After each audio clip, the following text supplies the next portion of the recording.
આચાર્ય 1 વર્ષથી ગાયબ। છેલ્લા એકાદ અઠવાડિયાથી બનાસકાંઠામાં શિક્ષકો લહેરીલાલા બન્યા હોય તેવી રીતે ચર્ચામાં જોવા મળી રહ્યા છે।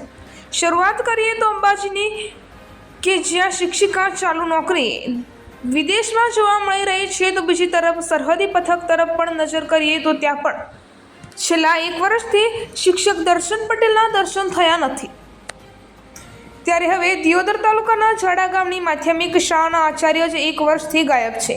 ગામના સરપંચ તો એટલા સુધી આક્ષેપ કરી રહ્યા છે કે ગઈ સાલ 15મી ઓગસ્ટના દિવસે જોયા હતા અને આજે 15મી ઓગસ્ટનો પર્વ છે, પરંતુ આચાર્ય જોવા મળ્યા નથી। જો કે આ અંગે વાલીઓ દ્વારા તાલુકા વિકાસ અધિકારી, તાલુકા શિક્ષણ અધિકારી, જિલ્લા શિક્ષણ અધિકારીને છેલ્લા 1 વર્ષથી રજૂઆત કરવામાં આવેલી છે, પરંતુ તેની સામે કોઈ જ એક્શન લેવામાં આવી નથી। ત્યારે આજ રોજ 15મી ઓગસ્ટના દિવસે ધ્વજવંદન કર્યા બાદ ગામના લોકોમાં ગાયબ થયેલા આચાર્ય ભૂમિકાબેન પરમાર સામે રોષ જોવા મળ્યો હતો અને ગામ લોકોએ મીડિયા સમક્ષ પોતાની વ્યથા રજૂ કરી હતી અને કાયમી ધોરણે આચાર્યની નિમણૂક કરવામાં આવે તે માટે માંગ કરવામાં આવી રહી છે। જોકે સૌથી મોટો એ સવાલ વર્તાઈ રહ્યો છે કે ઝાડા ગામની માધ્યમિક શાળાના આચાર્ય તો 1 વર્ષથી ગાયબ છે, પરંતુ છેલ્લા 1 વર્ષથી શાળાનો વહીવટ કોણ કરતું હશે તે પણ એક તપાસનો વિષય છે।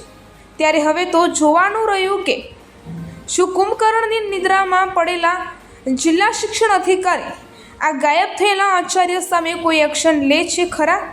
એ તો હવે આવનારો સમય જ બતાવશે।